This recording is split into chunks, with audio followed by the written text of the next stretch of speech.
അമ്മമാരോട് നമ്മൾ പറയുന്നത് ശ്രദ്ധിച്ചിട്ടുണ്ടോ? അമ്മയോട് നമുക്കൊരു 5 വയസ്സുള്ളപ്പോൾ ഐ ലവ് യു അമ്മ എന്ന് പറയും. ഒരു 12 വയസ്സാകുമ്പോൾ അമ്മയോട് പതിയെ നമ്മൾ വഴക്കാകും. ഐ ഹേറ്റ് യു അമ്മ, അമ്മയൊന്നും മിണ്ടാതിരുന്ന് എന്നൊക്കെ പറഞ്ഞു തുടങ്ങും. ഒരു 16 വയസ്സിലേക്ക് എത്തുമ്പോൾ എല്ലാം എനിക്കറിയാം, ഞാൻ നോക്കിക്കൊള്ളാം എന്നൊക്കെ അമ്മയോട് പറയും.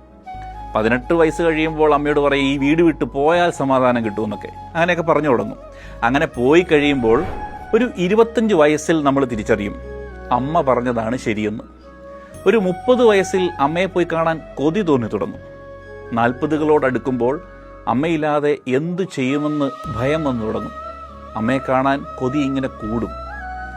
60കളിലേക്ക് എത്തുമ്പോൾ അമ്മയുടെ സ്വരം ഒന്ന് കേട്ടിരുന്നെങ്കിലെന്ന് തോന്നി തുടങ്ങും. അത്രമാത്രം കൊതി തോന്നും. എനിക്കുറപ്പാണ്, ഇത് കേൾക്കുമ്പോൾ നിങ്ങളുടെ അമ്മയുടെ മുഖം നിങ്ങളുടെ മനസ്സിൽ വന്നിട്ടുണ്ട്. നിങ്ങളുടെ അമ്മയുമായുള്ള ബന്ധം റിഗ്രറ്റ് ഇല്ലാതെ കാണണമെങ്കിൽ go and celebrate with her and tell her I love you അമ്മ.